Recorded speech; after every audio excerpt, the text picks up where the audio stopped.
तापत्रय विनाशाय श्रीकृष्णाय वयं नमायं प्रव्रजन्तमनुपेतमुपेतकृत्यं द्वैपायनो विराकातराजुहवा पुत्रेति तन्मयतया तरो विनेदुस्तं सर्वभूतहृदयमुनिमानतोऽस्मि नारायणं नमस्कृत्यं नरं चैव नरोत्तमं देवीं सरस्वतीं व्यासं ततो जयमुदीरयेत् नष्टप्रायेषु भद्रेषु नित्यं भागवत सेवया भगवती उत्तम श्लोके भक्तिर्भवति नैष्टिकी कृष्णाय वासुदेवाय हरे परमात्मने प्रणतक्लेशनाशाय गोविंदाय नमो नमः। कृष्णाय वासुदेवाय देवकी नंदनाय च नंदगोपकुमाराय गोविंदाय नमो नमः। वंशीभूषितकरान्नवनीरदावात् पीताम्बरादरुन्बिम्बफलादुष्टात् पूर्णेन्दुसुन्दरमुखारविन्दनेत्रात् कृष्णात् परं किमपि तत्त्वमहं न जाने। करारविन्देन पदारविन्दं मुखारविन्देन विनवेशेन वटस्य पत्रस्य पुटे शयानं बालमुकुन्दं मनसा स्मरामि। श्रीकृष्ण गोविन्द हरे मुरारे हे नाथ नारायण वासुदेव जीवेऽपि वस्वामृतमेतदेवं गोविन्द दामोदर माधवी वसुदेवसुतं देवं कंसचाणूरमर्दनं देवकी परमानन्दं श्रीकृष्णं वन्दे जगद्गुरुं मुखं करोति वाचालं पङ्गुं लङ्घयते गिरिं यत्कृपातमहं वन्दे परमानन्दमाधवम्। ॐ अज्ञानतिमिरन्धस्य ज्ञानाञ्जनशलाकया चक्षुरुन्मिलितं येन तस्मै श्रीगुरुवे नमः। श्रीचैतन्यमनभीष्टं स्थापितं येन भूतले स्वयं रूपकथामयं ददन्ति स्वपदान्तिकं नमो महावदन्याय कृष्णप्रेमप्रदायते कृष्णाय कृष्णचैतन्य नामिने गौरीतिसे नमः। हे कृष्ण करुणा सिंधु दीनबंधु जगत्पते गोपीश गोपिका कांत राधाकांत नमस्ते। तप्त कांचन गौरांगी राधे वृंदावनेश्वरी वृषभानुसुते देवी प्रणमामि हरिप्रिय। वाञ्छाकल्पतरुभ्यश्च कृपा सिन्धुभ्येव च पतितानां पावनेभ्यो वैष्णवेभ्यो नमो नमः। जय श्री कृष्ण चैतन्य प्रभु नित्यानंद श्री अद्वैत गदाधर श्रीवासादि गौर भक्तवृंद। हरे कृष्ण कृष्ण कृष्ण हरे हरे हरे राम राम राम हरे हरे। हरे कृष्ण कृष्ण कृष्ण हरे हरे हरे राम हरे कृष्ण कृष्ण कृष्ण हरे हरे हरे राम राम राम हरे।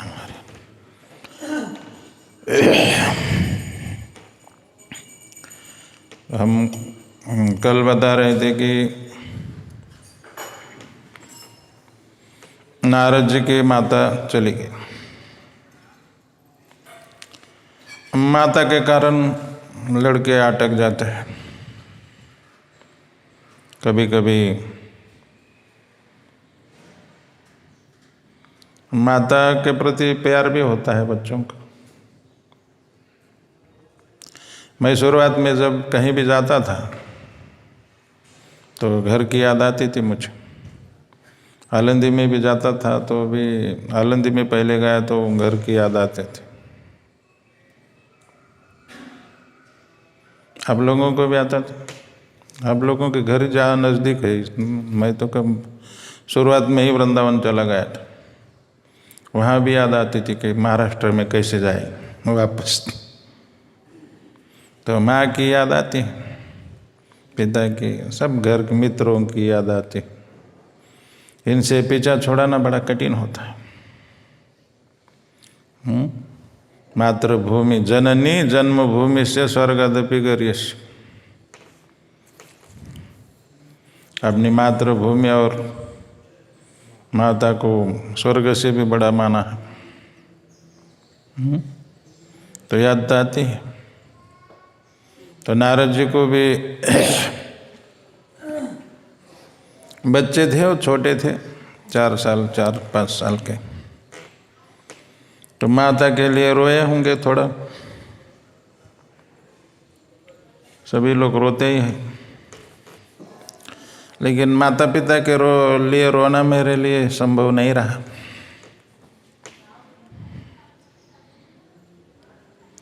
हमारी माँ चली गई तो कीर्तन में मैं ही मृदंग बजा रहा था। लोगों का आश्चर्य हो कि माता चली गई, मृदंग बजा रहे हैं। लेकिन उस समय बड़ा हो गया था, छोटेपन में तो याद आती है। आपको एक कहानी, उठ जाला,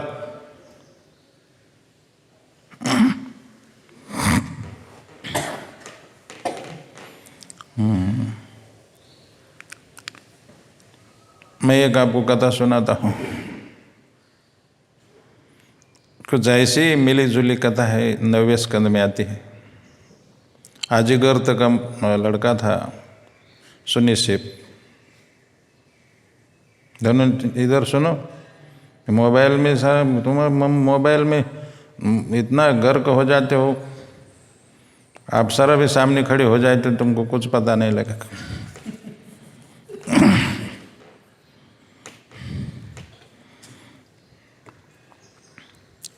क्या बता रहा था मैं? सुनिशिप, ये उपनिषदों में भी कथा है। ये हरिश्चंद्र राजा की कथा है। वैसे हरिश्चंद्र को कोई पुत्र नहीं था, संतान नहीं थी।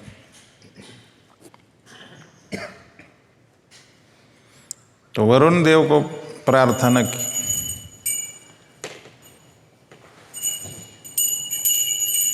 परमानंद महाराज है, परमानंद प्रभु काय, राधा पंढरीनाथ भगवान की जय।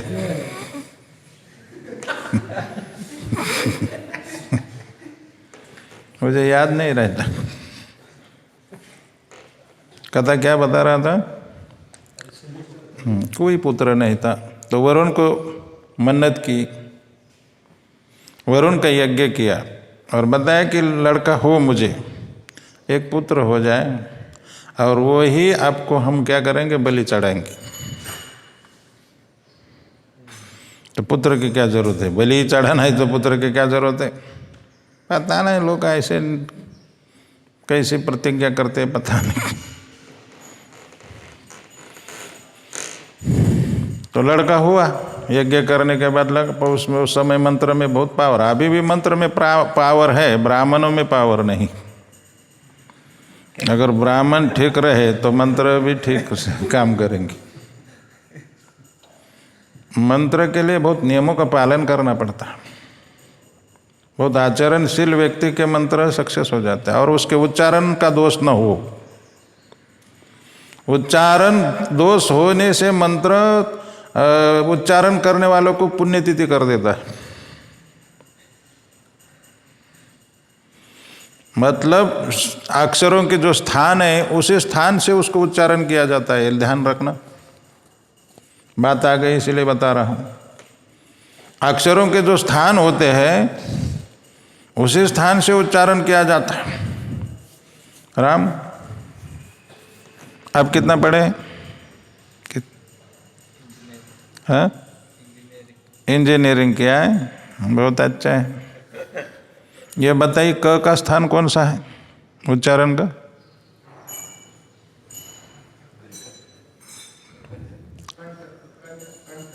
कौन बताए?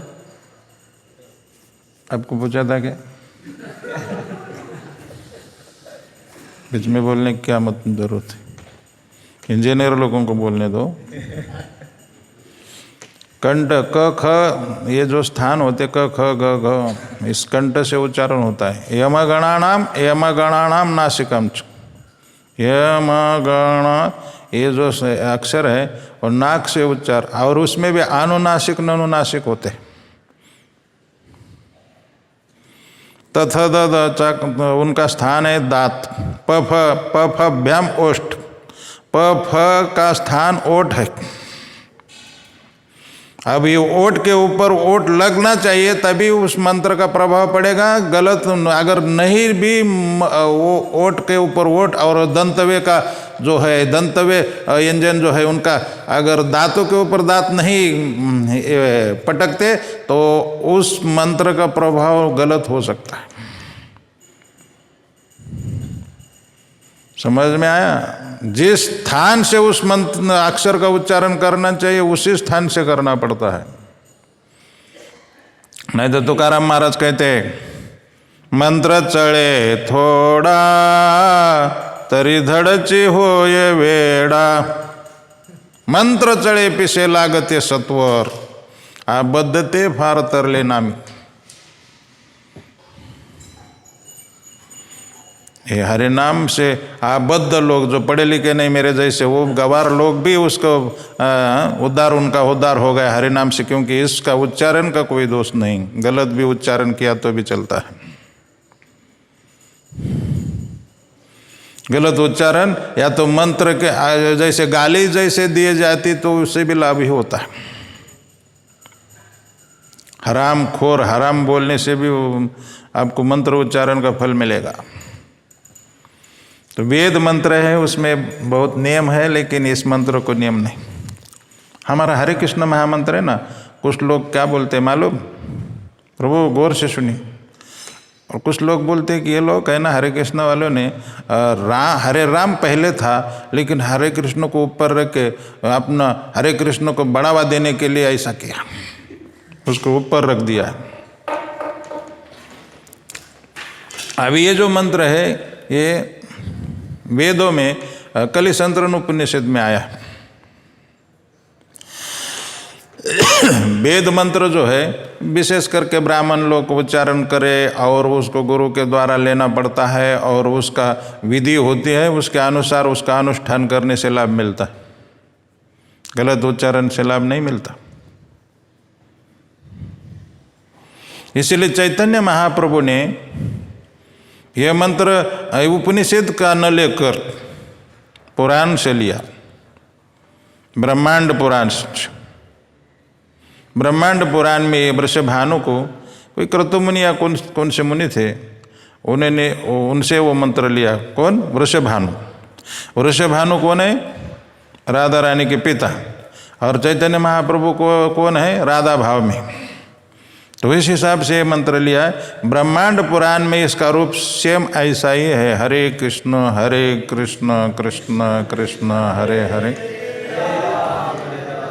हरे राम से शुरुआत न होकर हरे कृष्ण से शुरुआत है ब्रह्मांड पुराण।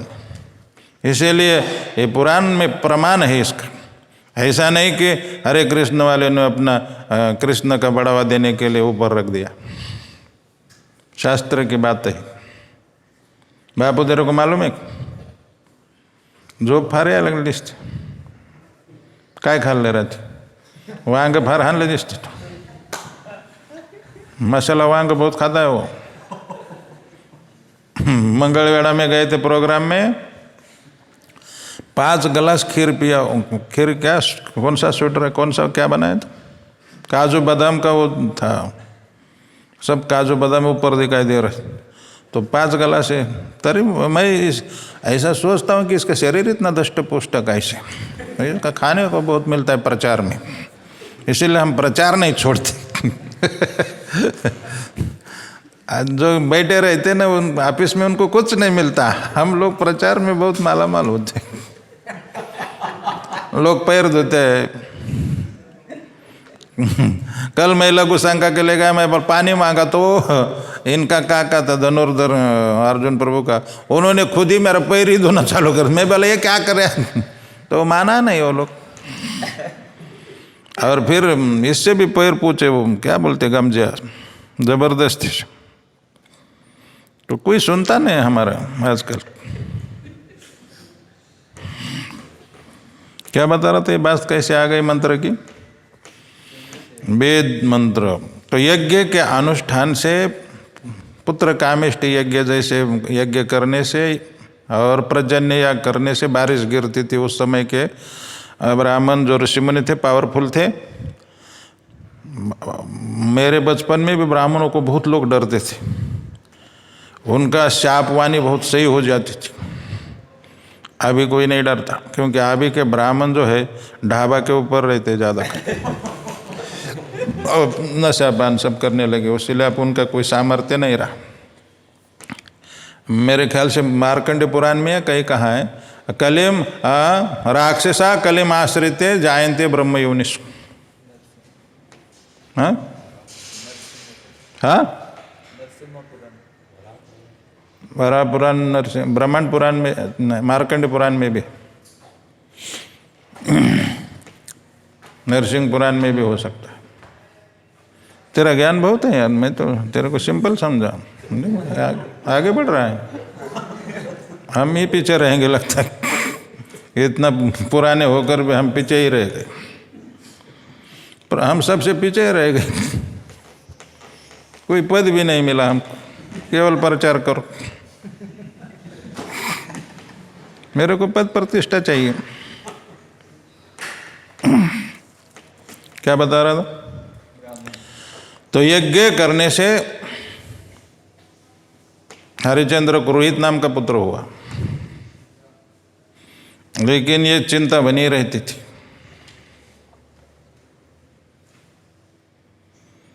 कि लड़का वरुण देव को, और वरुण देव आते भी थे उनके पास, देखो हमारा काम करो, हमको जो तुम कंदूरी करने के बोले थे वो करो, लड़के की कंदूरी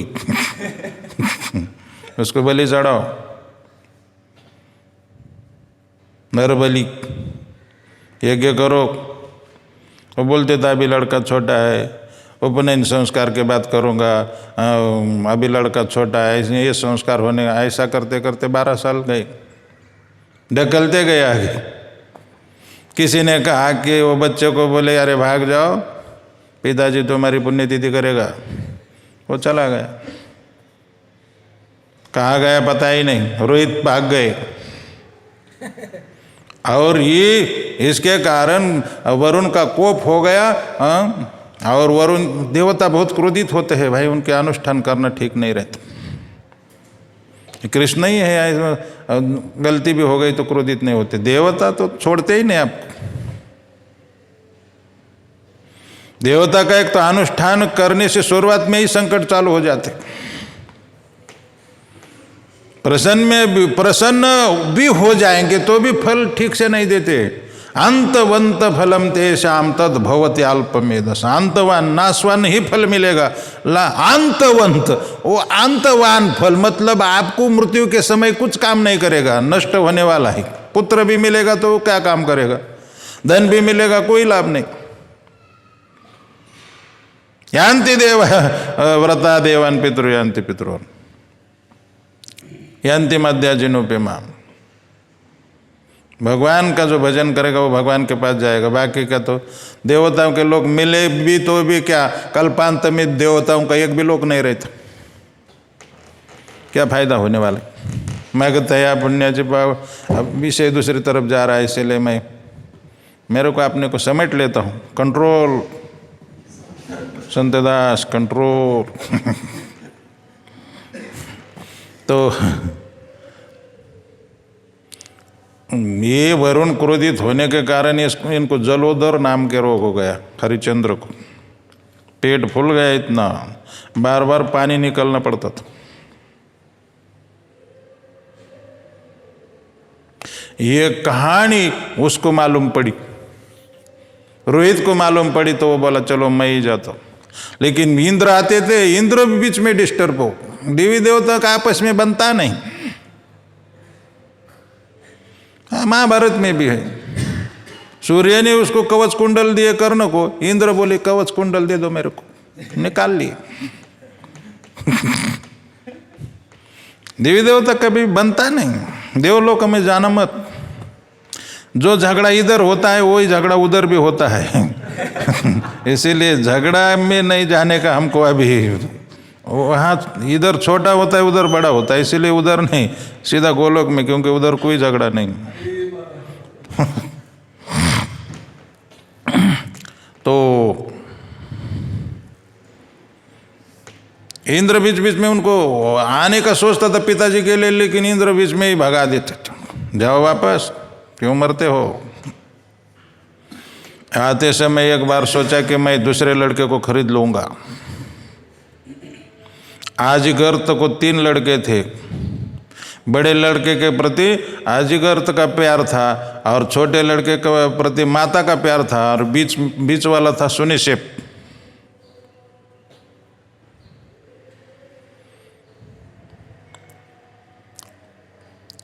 अजगर को ये रोहित मिला, बोले एक लड़का चाहिए। बोले हम बेचने के लिए तैयार हैं। 300 या 200 गाय के लिए, गाय के कीमत में उसको बेच दिया। परिस्थिति गरीबी थी, खाने पीने को नहीं मिलता था, इसीलिए लड़का को बेच दिया, बलिदान के लिए बेच दिया। उस जमाने में भी लड़के को बेचते थे, अभी भी बेचते हैं, लेकिन आपको कम मालूम है, मुझे थोड़ा ज़्यादा मालूम है। और शिवाजी महाराज के समय भी बेचते थे। ये गोवा में से विशेष करके लोग बोट में ले जाते थे गुलाम बना के। छोटी छोटी रकम में भी 2-2, 3-3 रुपये में भी मनुष्य को बेचा जाता था।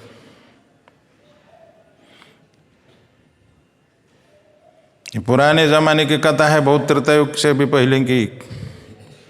उस समय हरिश्चंद्र महाराज वो अजगर ने अपने लड़के को बेच दिया। बलिदान मालूम है कि वहाँ बलि देने का है इसको, लड़के को, फिर भी दे दिया। क्यों? अपने पेट के लिए। अपने पेट के लिए कोई कुछ भी कर लेता है। ये दिखावा है, सब प्रेम का नाटक है, कोई किसी का प्रति प्रेम नहीं है। राम, ये आवाज़ कहाँ से आ रही है? समझाओ उनको यार, क्या करते हैं लोग।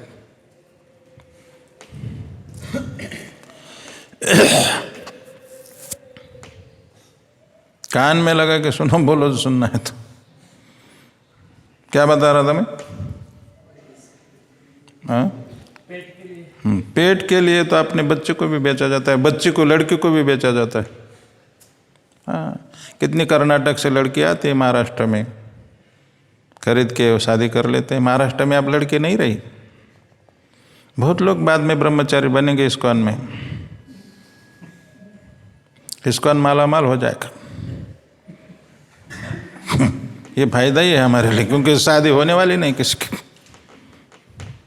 चाहेंगे तो भी नहीं होगी। इसलिए अपना सम्मान बढ़ाने के लिए लाल कपड़ा पहनना उचित ही है।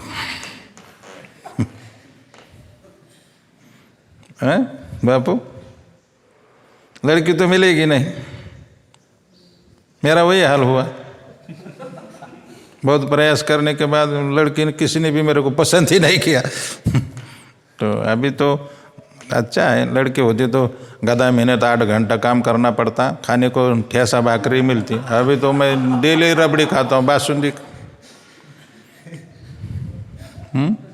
कौन सा फायदा है? गधा मेहनत करके ठेसा भाकरी खाना, क्या गादी पर सो के रबड़ी खाना, कौन सा अच्छा है? आइसक्रीम, आज आइसक्रीम है। राम, जिनको मेरे साथ आना है वो चलना।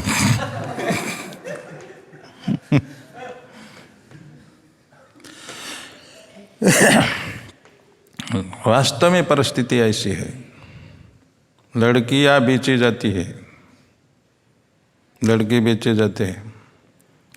ये बहुत सुनने को बहुत खराब भी लगेगा, आप लोगों को इसको मालूम भी नहीं होगा, लेकिन मेरे को मालूम है इसको।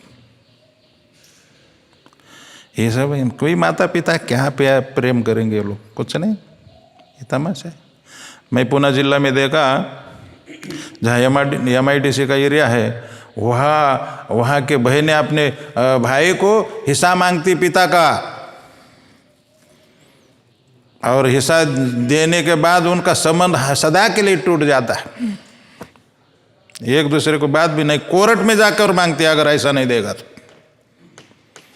बहन भाई का रिश्ता नहीं रहा।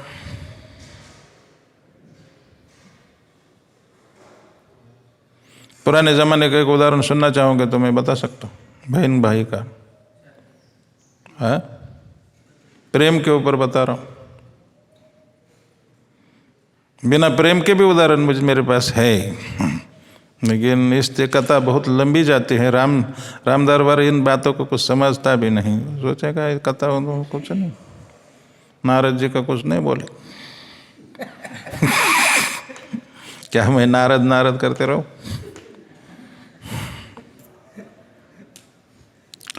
नया नया शादी हो गई थी,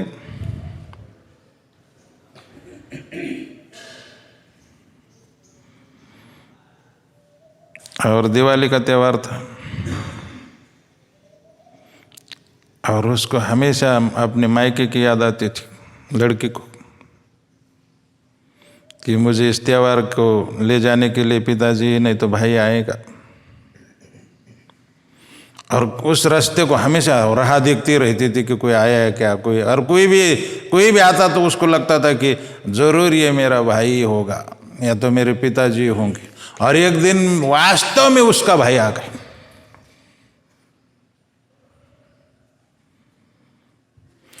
और वो पानी भरने के लिए गई थी, वो वहाँ कुएं पर पानी सब एक ही जगह भरते थे, पहले नल नहीं थे, अभी नल है, बाथरूम में नल, किचन में नल, गेस्ट के मुख में नल नहीं देते, इतना ही है, बाकी तो सभी जगह नल लगा रहते।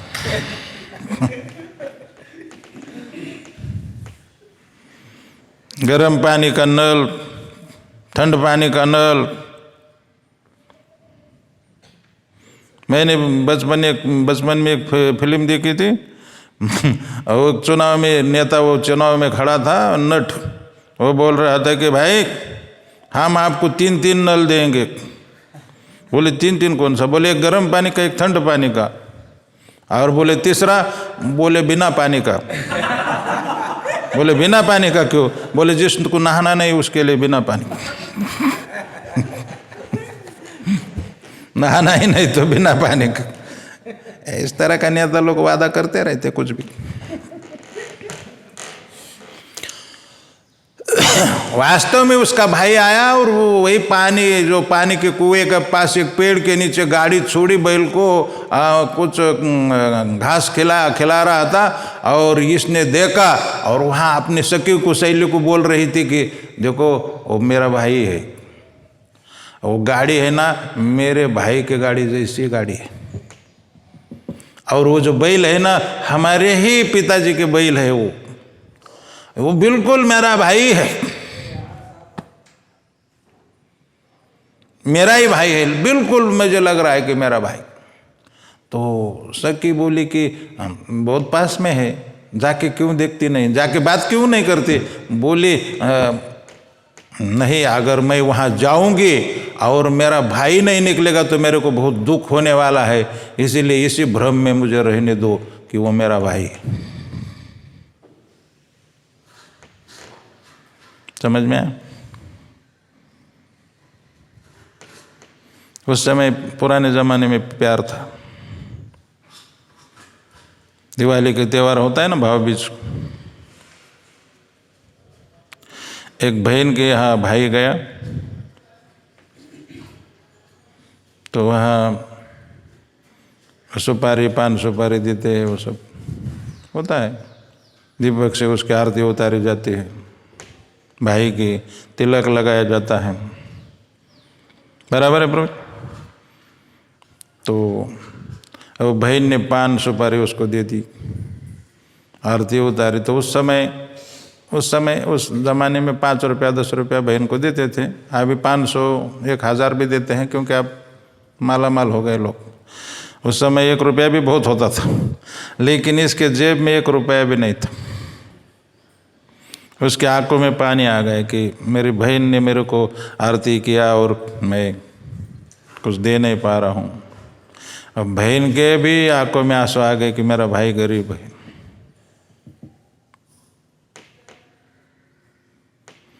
बाद में ये बहुत बड़ा हो गया, बहुत आमिर हो गया, लेकिन वो सुपारी है उसने बचा के रखी थी, अपने जेब में रखी थी, और वो सुपारी कहीं इधर उधर हो जाती तो वो हड़बड़ा के उठ जाता और मेरी सुपारी किधर है बोलने लगता। तो लोग सोचे कि ये क्या पागलपन, अरे आप ये हवाई जहाज से घूमने लगे, विमान से घूमने लगे हैं, और इतना पैसा पानी, छोटी सुपारी के लिए आप बार बार इतना क्यों सोचते रहते? बोले आपको मालूम नहीं, ये मेरे बहन ने दी है।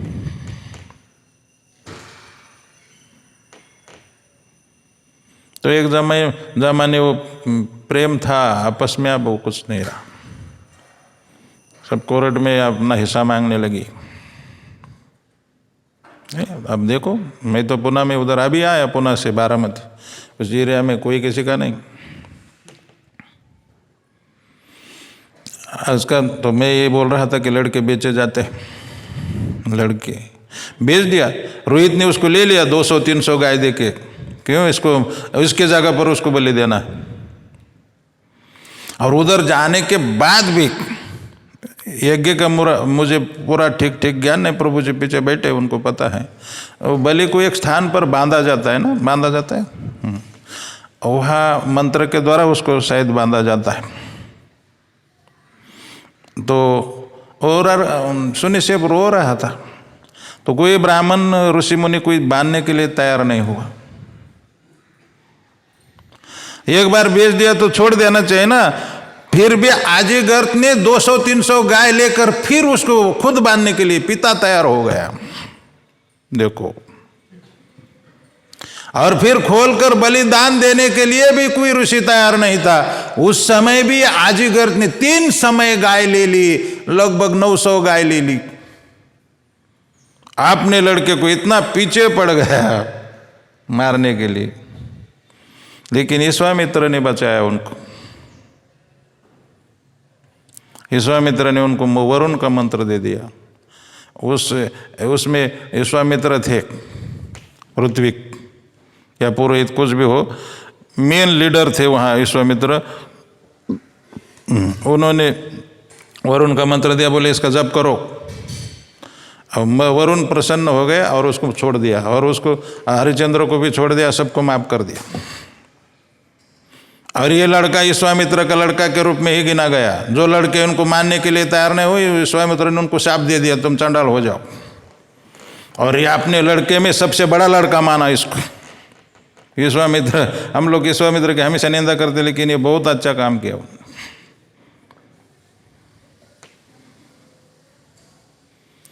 मैं इसीलिए बता रहा हूं कि उस समय भी जब मालूम है कि माता पिता ने मुझे बेच दिया है, मैं क्या बता रहा था आप लोगों को, सुनो, वही बात मैं बता रहा हूं अभी भी। आप लोगों को ध्यान नहीं रहेगा कि नारद जी की माता गुजर गई है, और लेकिन छोटेपन में लड़कियों को क्या होता है, माता पिता की याद आती है। अगर दूर जाने, जैसे मैं वृंदावन गया तो मुझे याद आती है। जैसे प्रहलाद प्रभु कभी कभी रोते ऑफिस में बैठ के, मेरी माँ मुझे याद कर, मतलब आपने उड़ीसा की याद आती, जगन्नाथ भगवान की याद आती, सुभद्रा मैया की याद आती।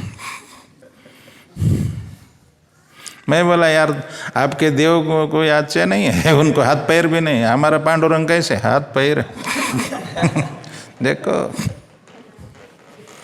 इसीलिए पांडुरंग के प्रति आकर्षित हो गए। उनको लगा कि हमारे देव को तो हाथ पैर है नहीं, ये देव अच्छा है। अब ये छोड़ेंगे नहीं।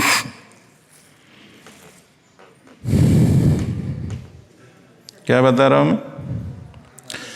ऐसी सिचुएशन में भी ये आजीगर का लड़का सुनिश्चेप अपने माता पिता की तरफ ताक रहा था, देख रहा था, फिर भी अपने माता पिता की तरफ जाना चाहता था मन से, और उनके लिए रोता था। देखो, उसको याद आती थी उनकी। जब बेचा है फिर भी उनको भूलना मुश्किल हो गया उसको।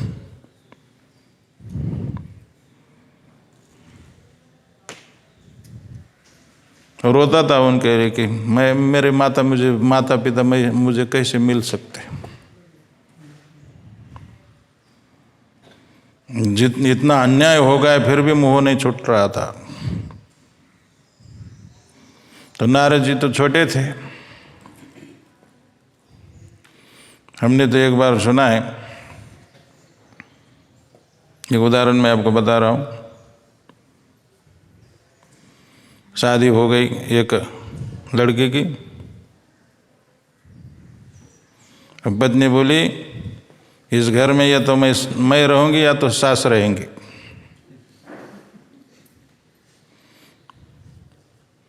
वो तो पत्नी के पीछे पागल हो गया था।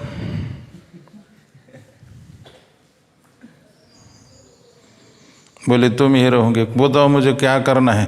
तुम्हारे लिए मैं अपनी जान भी कुर्बान कर सकता हूँ, अपनी कुर्बानी दे सकता हूँ। ये लोग क्या करने के लिए तैयार होते हैं कुछ पता नहीं। कृष्ण के लिए कोई मरने को तैयार नहीं होता। हाँ, लड़की के लिए मैं अपनी जान तुम्हारे लिए दूं। अब तुम कहोगी तो मैं कुआं में कूद जाऊंगा। तुम मुझे कुछ भी बताओ मैं तैयार हूं। गिड़गिड़ाने लगते। यह थे महाराज गिड़गिड़ाए, आप लोगों की तो बात ही क्या है। देवयानी के चरणों में गिड़गिड़ाने लगे। देवयानी क्षमा करना। 9वें स्कंद में कथा है। तो मैं ये बता रहा था कि तो वो बोली मेरे को माँ का कलेजा चाहिए, आपके सास का, मेरे सास का, आपके माँ का कलेजा चाहिए।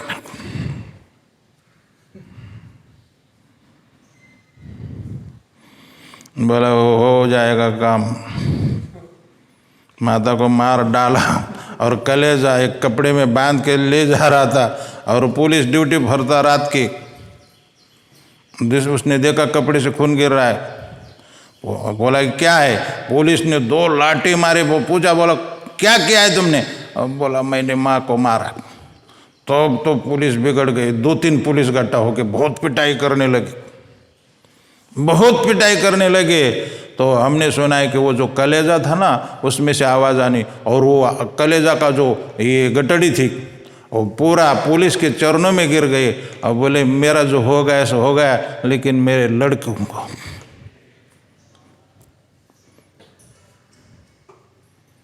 लड़कियों को मारना मत। समझ गए आप। मेरा जो हो गया था, अब मैं तो मर गई, मर ही जाने वाली, लेकिन आप कम से कम मेरे पुत्र को मत मारो। वो पुलिस के चरणों में जाके, वो पहले की माता थी, इसीलिए कहा गया हाँ, पुत्र कुपुत्र जायते कुचित, माता को माता न भवति।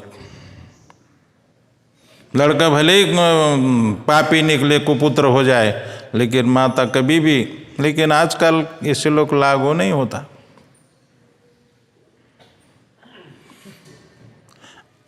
हम दो हमारे एक के चक्कर में हम कुछ भी कर बैठते। तुम्हारा ठीक है भाई, शादी करके भी तुम ब्रह्मचारी रहे, पुत्र नहीं ना कोई, पुत्र नहीं पुत्र हो गया। बालाजी को नवस किया होगा, मैं जानता हूँ, मैं समझ रहा हूँ तुम्हारी बात। दाल में कुछ काला है। ये मेरा पुराना पार्षद है, बराबर। मेरे गांव में भी बहुत रहा है, मेरे प्रति बहुत प्यार है। नहीं सही है। आप लोग प्यार प्रेम सुनने से आपको बहुत लड़की याद आती है, ये अच्छा नहीं। लड़के भी लड़के के प्रति प्यार करते हैं, पुरुष पुरुष के प्रति प्यार करते हैं ना राम।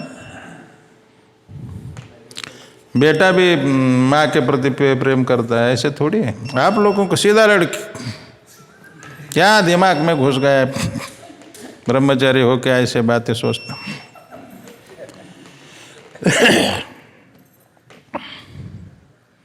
तो माता की याद भूलकर नारद जी ने सोचा चलो अब भजन करेंगे, हरे कृष्ण कृष्ण कृष्ण हरे हरे। अब घर में कुछ नहीं, कोई नहीं रहा, यहाँ रहना क्या है। वन में जाने लगे, बहुत दौड़े, उत्तर दिशा क्या और उत्तर दिशा में जाने लगे। कई प्रकार की बस्तियाँ, आहेरों की बस्तियाँ सब लांग कर और बड़े घने जंगल में चले गए। प्यास लगी थी, भूख लगी थी, नदी का जल पीकर पीपल के पेड़ के नीचे बैठ गए। बहुत लोगों ने पीपल के पेड़ के नीचे ही साधना की। बुद्ध भी पीपल के, बोधि वृक्ष बोलते हैं उसको, पीपल को। गया में, बुद्ध गया में पीपल के पेड़ के नीचे ही बैठ के साधना की, पानी पी के बैठ गए। खाने पीने को तो कुछ था नहीं और भजन करने लगे। साधने में हम लोगों को बैठ जाना चाहिए। एक उदाहरण दे रहा हूं मैं। एक राजा सो रहा था और उसमें के सपने में एक काली छाया आ गई, काली छाया। उसके कंधे पर हाथ रखकर बोलने लगी, देखो कल तुम्हारी मृत्यु होने वाली, ठीक समय पर निश्चित जो सांकेतिक जगह है उस जगह पर चले आओ, तुम्हारी मृत्यु कल होगी।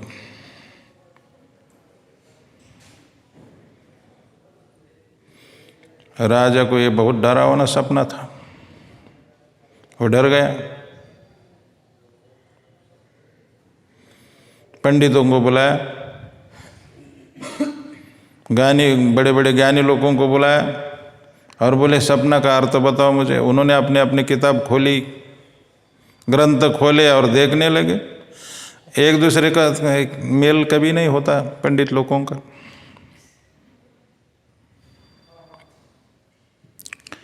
देखिए, व्यसन करने वाले शराबी का तालमेल रहता है।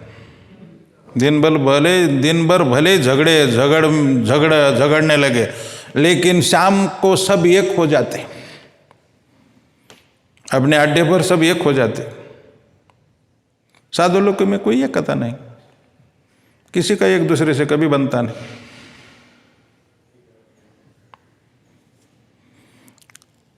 दो साधु, दो पंडित, बहुत बड़े भारत में माने हुए पंडित एक राजा के घर में गए, उनका सत्कार हुआ तो एक स्नान के लिए गया। तो राजा दूसरे को बोला, देखो ये बहुत ही उच्च क्वालिटी के, बहुत उच्च पंडित है, हाई बहुत आचार्य शास्त्री डिग्री की, बहुत ज्ञानी है।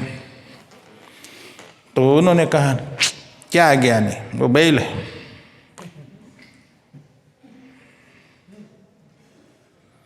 फिर वो बाथरूम से आया, फिर ये स्नान के लिए गए। तो उन्होंने, राजा ने वही प्रश्न इनको भी किया कि बहुत ही बहुत उच्च क्वालिटी ये पंडित है, बहुत संस्कृत का ये क्या अभ्यास किया है। अरे बोले क्या, वो घोड़ा है।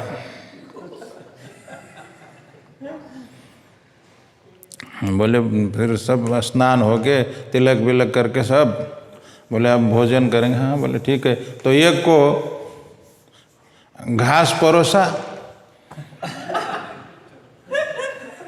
और ये को वो कड़वा होता है ना मराठी, वो जवार का काट, उसको परोसा। ये बोले हम इतने बड़े बड़े ज्ञानी, भारत में हमारा सम्मान है और ये हमारी बेइज्जती, ये क्या कर रहे हैं आप? बोले राजा बोला, परिचय आप लोगों से ही मिला है। एक बोलता है गधा है, एक बोलता है घोड़ा है, क्या है ऐसा?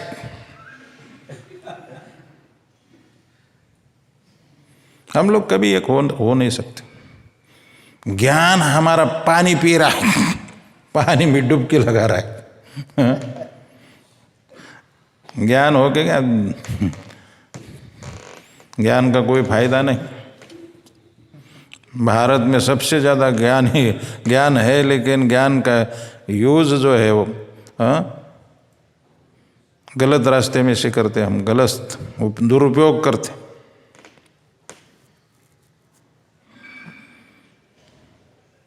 क्या बता रहा था?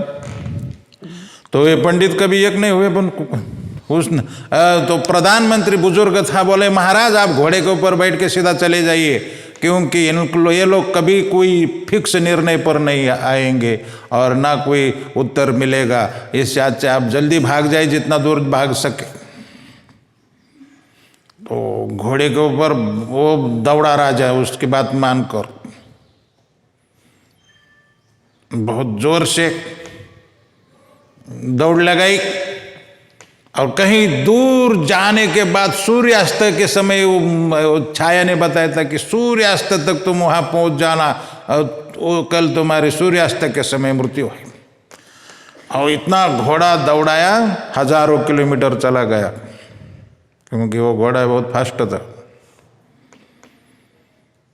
और सूर्यास्त के समय, अब सूर्य डूबने ही वाला था, उसी समय वो नीचे उतारा, घोड़े को बांध दिया और घोड़े को कुछ ये कर रहा था, उसका घोड़े को थोड़ा खाना पीना खिला के थोड़ा खड़ा रहने वाला था, रहना खड़ा रह गया और उसी समय वो काली छाया उसके कंधे पर हाथ रख के खड़ी हो गई और बोले, तुम्हारा घोड़ा लाजवाब है, तुम सही समय पर यहाँ आ गए। तुम्हारे घोड़े की जितनी तारीफ की जाए वो कम ही होंगी। तुम्हारा घोड़ा लाजवाब है, सही समय। बोले तुम कौन हो? बोले तुम्हारे स्वप्न में जो आई थी मैं तुम्हारी मृत्यु, इसी जगह पर तुम्हारी मृत्यु होने वाली थी। हम लोग दौड़ते रहते हैं, इतने दौड़ते हैं हाँ कि जितने जोर से दौड़ते हैं उतना ही जल्दी मृत्यु के पास पहुंच जाते हैं। हम बैठते नहीं। नारद जी बैठ गए। बैठा करो साधना में, शरीर भले ही दौड़े लेकिन आप बैठ जाओ। मेरी बातें बहुत अलग होती है, आप नहीं समझ पाएंगे। शरीर भले ही दौड़ता रहे लेकिन आप बैठ जाओ। लेकिन हमारा उल्टा है, हमारा शरीर बैठा रहता है लेकिन हम दौड़ते रहते हैं।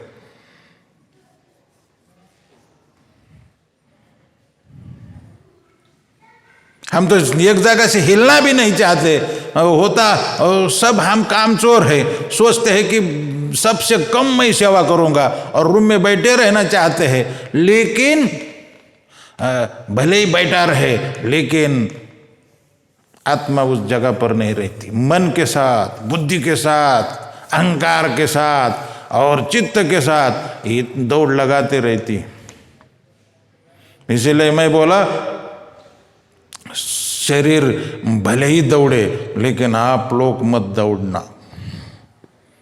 नारद जी की तरह पीपल के पेड़ के नीचे बैठो, नहीं तो कभी कुछ नहीं मिलने वाला। ये मन के पीछे दौड़ोगे तो कुछ नहीं मिलने वाला मेरे भाई बहन। नारद जी बैठ गए मन के साथ, मन को भी बैठा लिया और आत्मा को आत्मा मतलब आत्मा के रूप में बैठ गए। शरीर भले किधर भी जाए, तो शरीर, मेरा कहने का मतलब है शरीर जब आप आत्मा के हिसाब से बैठ जाते हैं तो शरीर कहीं नहीं जाता।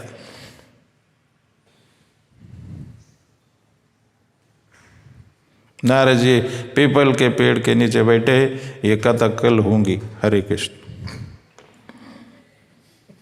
कोई प्रश्न हो तो पूछ लेना।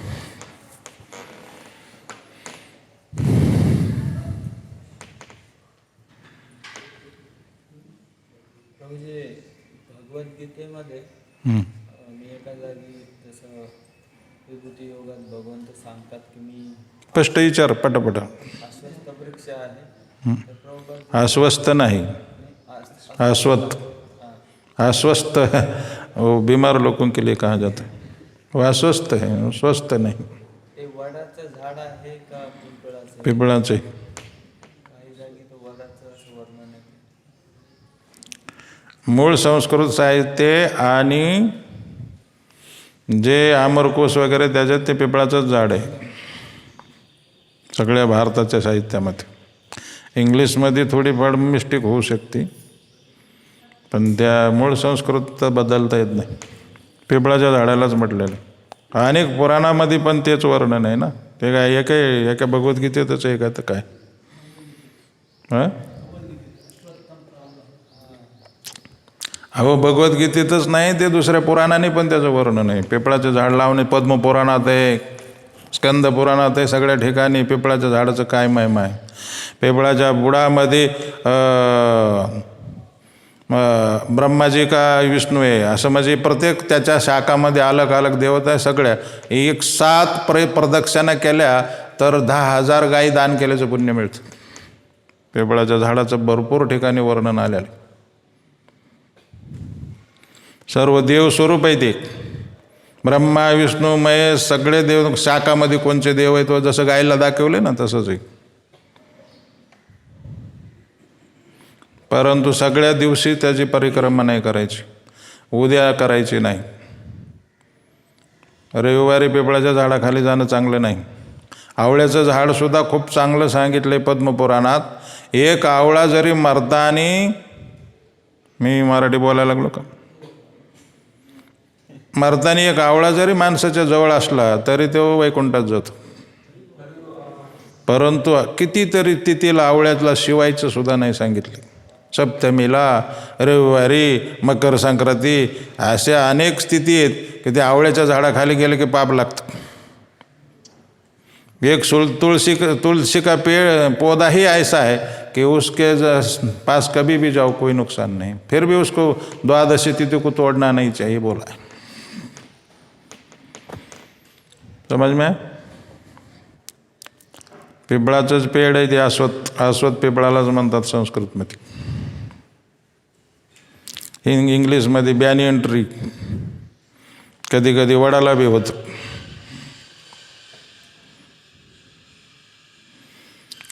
काही वृक्ष आहेत ना एकाच लेवलमध्ये असतात. त्याच्या बेरी फळं असतात ना, बेरी फळ इंग्लिशमध्ये बऱ्याच बेरीला ट्रायबेरी, अनेक बेरी असतात, दुसऱ्या बेरी पण असतात. तसं एकाच ह्याच्यामध्ये काही फळं काही झाडं गिनले जातात. नांदुरकी, पिपळ, वड एका ह्याच्यामध्ये गिनले जातात. तुकाराम महाराजांनी सांगितले, आहा रे बाही, गंगा नव्हे जळ, तुळशी रुद्राक्ष नव्हे माळ, वृक्ष नव्हे वड पिंपळ, श्रेष्ठ तनू देवाची. आहा रे भाई, हे भाई सुनो, गंगा नव्हे जल, गंगा को साधारण पानी मत समझो, वो भगवान के चरणों से निकला है. आहा रे भाई, गंगा नव्हे जल, तुलसी रुद्राक्ष नव्हे माल, माला नहीं, साधारण जो लेडीज अपने पति के लिए मंगलसूत्र पहनती वैसी माल नहीं ये तुलसी और रुद्राक्ष के माल. और वृक्ष नहे वड पिंपल, ये वड बरगद का पेड़ वट वृक्ष, और पीपल का पेड़ ये साधारण वृक्ष नहीं. बोले क्या है? श्रेष्ठ तनु देवाची, ये भगवान का शरीर है, ये भगवत स्वरूप है. समझ में? तो वट वृक्ष भी बहुत पवित्र माना गया है. और कोई प्रश्न? ये प्रश्न बीच में कैसे पूछा तो? हाँ, नारद जी किस में आए? पीपल के पर. नहीं तो तुमको डांट मिलती बिना मतलब का प्रश्न लाने से. यहाँ पर नारद जी पर्यटन में तवोद गायन उच्च स्वर से कीर्तन गाने. अभी पर्यटन करने गए ना, वो उत्तर दिशा के और भागे नहीं क्या? हैरू की बस्तियाँ वो सब पार करके पीपल के पेड़ के नीचे आप बैठे हैं. अभी साधना करेंगे फिर उद्गायन होगा बिना लेके. पहले तो साधना. तो मेरा प्रश्न था कि हम जब करते हरे कृष्ण या कीर्तन करते तो बाहर के लोग बोलते हैं इतना जोर से गाने क्यों करते हैं, क्या जरूरत है, मन के करना. तुम लोगों को बाहर के लोगों को सुनना है कि शास्त्र की बात मानना है? बाहर के लोग तो कुछ भी बोलने लगेंगे तो मान जाएंगे. बाहर के लोग तो मूर्ख होते ही है. उनको कौन सा ज्ञान है? कोई शास्त्र पढ़े है क्या वो? उनको प्रभुपाद बोलते ज्ञान हमको लेना है, वो मूर्खों से नहीं. बाहर के लोग कुछ भी बोले, हम क्या लेना देना है? हमको तो शास्त्र को फॉलो करना है. हाँ, कई बार आया उच्च स्वर में गाना चाहिए. विलज्य उद्गायते नृत्यते च मद भक्ति युक्तम भुवनम पुनाति पागद गदा द्रवते से, इसमें भी आया है. इसमें भी इस श्लोक भी बहुत महत्व का है. जब श्लोक पर आऊँगा, अगर मैं रहूँगा तो 4-5 दिन ये श्लोक जाएगा.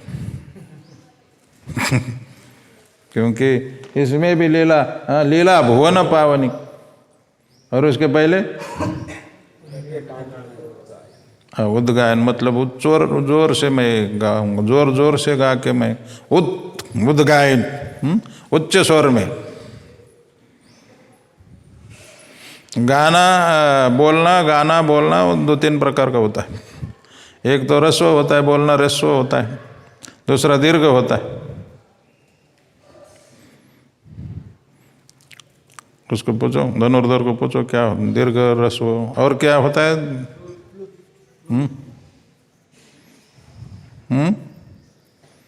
दीर्घ और ह्रस्व और बाद में क्या होता है धनुर्धर? कौन बोल रहा है?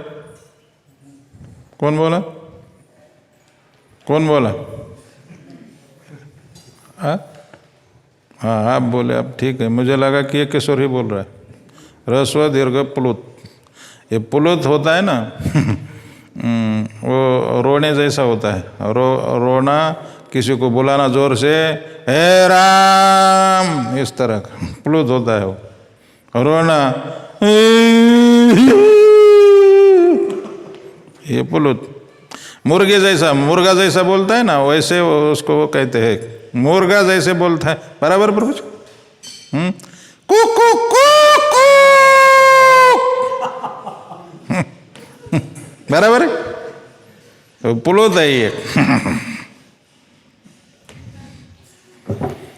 तुम लोगों ने व्याकरण का शिकरण करके खाया है, इसलिए मालूम कुछ नहीं। तो उच्च स्वर से गाना, गाना भी प्लुत में आता है। बहुत दीर्घ, दीर्घ से दीर्घ में नहीं गाना होता, प्लुत में ही गाना होता है। समझ गए? कभी कभी इतना जोर से गाते हैं कि कान को तकलीफ होता है, तो थोड़ा मधुर गाओ। इतना जोर से कान फाटने तक गाने का क्या मतलब? श्रील प्रभुपाद की, ग्रंथराज श्रीमद् भागवतम की, गौर प्रेमानंदी।